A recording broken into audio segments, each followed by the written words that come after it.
एक रात समीर, जो कि एक बहुत बड़ा पत्रकार होता है, उसकी बहन नेहा और उसका दोस्त राघव गाड़ी से अपने शहर लौट रहे होते हैं। वो लोग दूसरे शहर गए होते हैं क्योंकि समीर को अच्छा पत्रकार होने के लिए एक समारोह में इनाम देने के लिए बुलाया गया होता है। लेकिन जब कार्यक्रम खत्म होता है तो रात हो जाती है।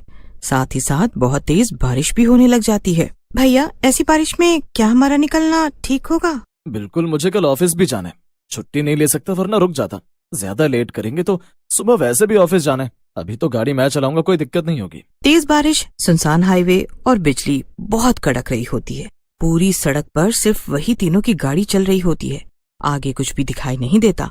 तो समीर का दोस्त राघव बोलता है, रुको, मैं गूगल मैप चला देता हूँ, कम से कम पता तो चलेगा कि हमें जाना कहाँ है। ऐसे तो कुछ भी दिखाई नहीं दे रहा यार। अब क्या होगा?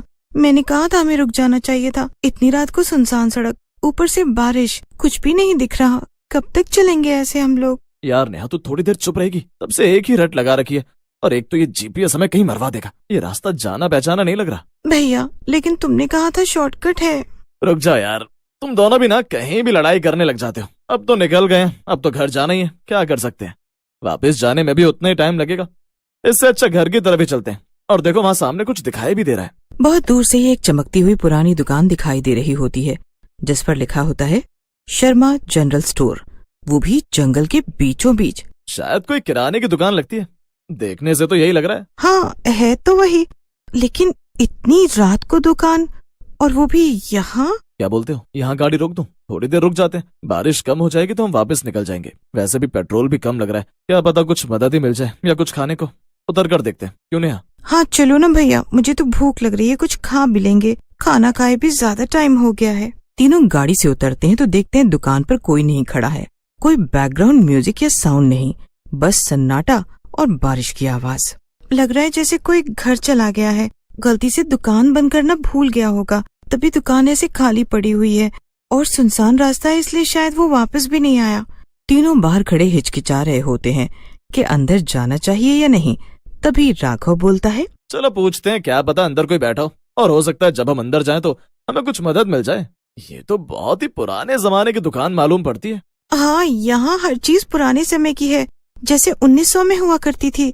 देखना, पेप्सी की कांच की बोतलें हैं, दीवारें टूटी हुई हैं, लेकिन फिर भी अंदर कोई धूल नहीं आई है।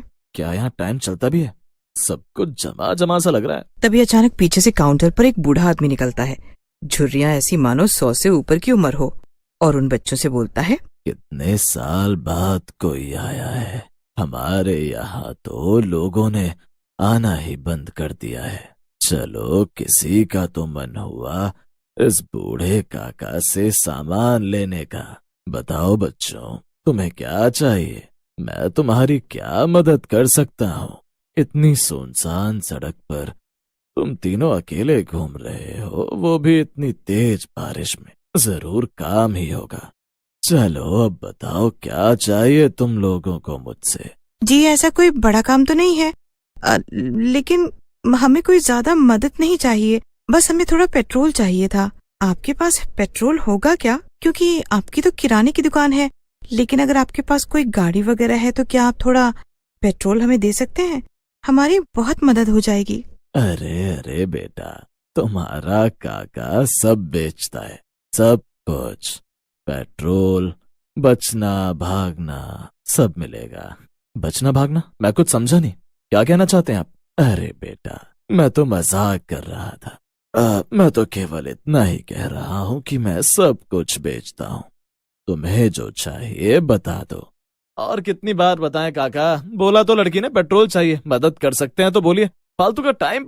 मैं कोई फालतू का टाइम पास नहीं कर रहा हूँ। मेरे पास पेट्रोल है, लेकिन मैं वो तुम्हें तभी दूंगा जब तुम लोग मेरी एक शर्त मानोगे।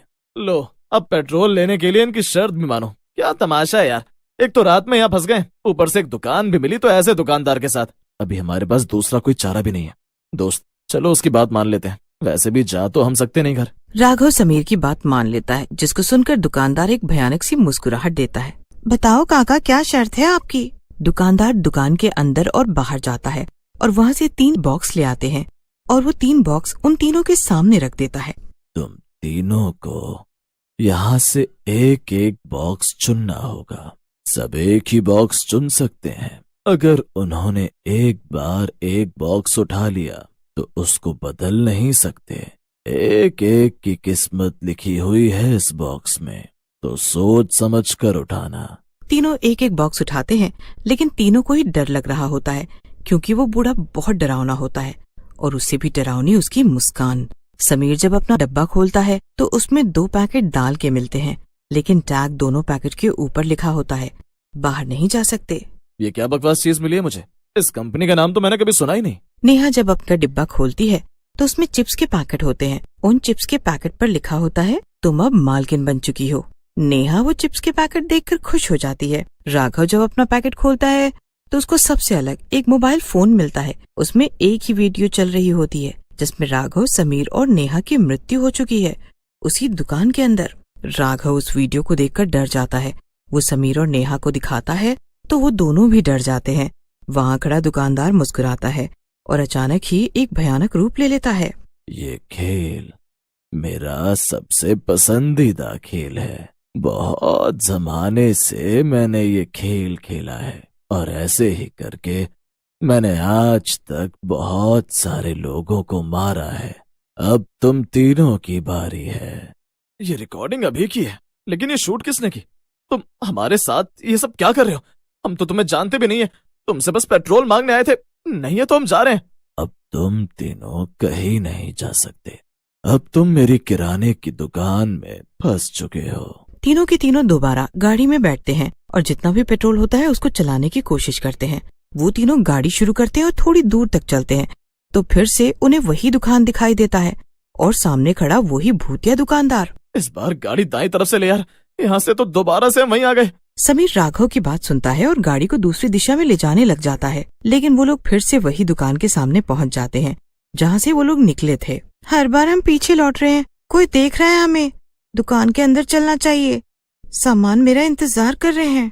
नेहा गाड़ी से उतरकर उस भूतिया दुकानदार के पास जाकर खड़ी हो जाती है, जिसको देखकर राघव व समीर भी उसके पीछे चले जाते हैं और जो नेहा कर रही होती है उसको देख दोनों घबरा जाते हैं। नेहा दुकान के सामान को ठीक कर रही है और उसकी आंखें सफेद कैसे हो गई? ऐसा लग रहा है उसे कुछ सुनाई नहीं दे रहा।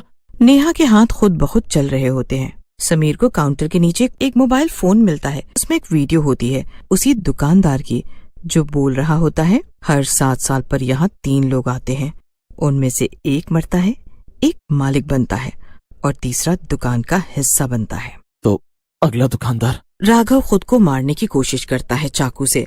नेहा पूरी तरह बदल चुकी होती है। हम पहले ही मर चुके हैं, मुझे बाहर जाना है। लेकिन समीर जैसे ही बाहर भागता है वो एक आटे की बोरी में बदल जाता है, जिसको बाद में वो दुकानदार अपनी दुकान में लाकर रख देता है। इसी तरह फिर 7 साल बाद वो दुकान खुलती है और एक गाड़ी वहां आकर रुकती है। अब किसकी बारी हो सकती है?